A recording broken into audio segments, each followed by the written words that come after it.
चरित्र आता है श्री रैदास जी का। रैदास जी को नदी में स्नान करते हुए ठाकुर जी मिल गए, तो रैदास जी उनको अपने घर में ले आए। मैं कथा में सुनाया करता हूँ, सुनना, बड़ा प्यारा चरित्र है। तो रैदास जी क्या करते थे, रैदास जी भ्रमण करते रहते थे, कभी बद्रीनाथ, कभी केदारनाथ, कभी द्वारिका, कभी रामेश्वरम, वृंदावन, अयोध्या। लेकिन जब से उनके जीवन में ठाकुर जी की सेवा आई तो रैदास जी थोड़ा संकोच करते हैं, कहाँ अब ठाकुर जी को कहाँ लेके जाऊं, मुझे 3 दिन भोजन नहीं मिले मैं तो भूखा रह लूंगा, ठाकुर जी नहीं रहने चाहिए ना। तो रैदास जी ने अपने घर से जाना बंद कर दिया, कुटिया में ही रहते, लेकिन उनका मन बहुत होता था कि मैं दर्शन करने जाऊं।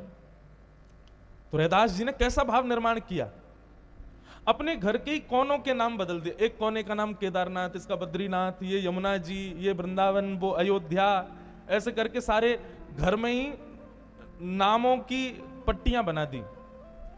और रैदास जी अपने ठाकुर जी की सेवा करते, सेवा करके बताओ ठाकुर जी कहां घूमने चलोगे, अच्छा चलो अयोध्या ले चलें आपको। चौकी उठाते ठाकुर जी की, थोड़ी देर ऐसे घूम घूम के ओहो अयोध्या पहुंच, ओहो ठाकुर जी नेत्र बंद करो, देखो कितनी सुंदर सरजू जी बह रही हैं, सीताराम सीताराम की ध्वनि चल रही है, राम राजा सरकार के सब दर्शन कर रहे हैं, आहा कितना आनंद आ रहा है। तन से अपने गांव में ही रहते थे, लेकिन मन से अपने और अपने ठाकुर जी को गोद में लेके अयोध्या घूम रहे हैं। रैदास जी की स्थिति इस चरम स्थिति में पहुंच गई, जेठ के महीने में भयंकर गर्मी के समय पर रैदास जी अपने ठाकुर जी को तैयार करते और कहते ठाकुर जी बड़ी गर्मी हो गई, चलो बद्रीनाथ चल रहे हैं।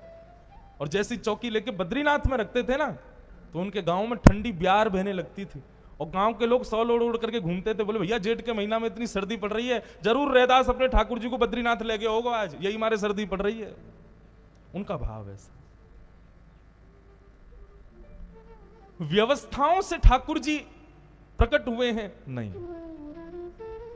भाव, भाव की प्रधानता।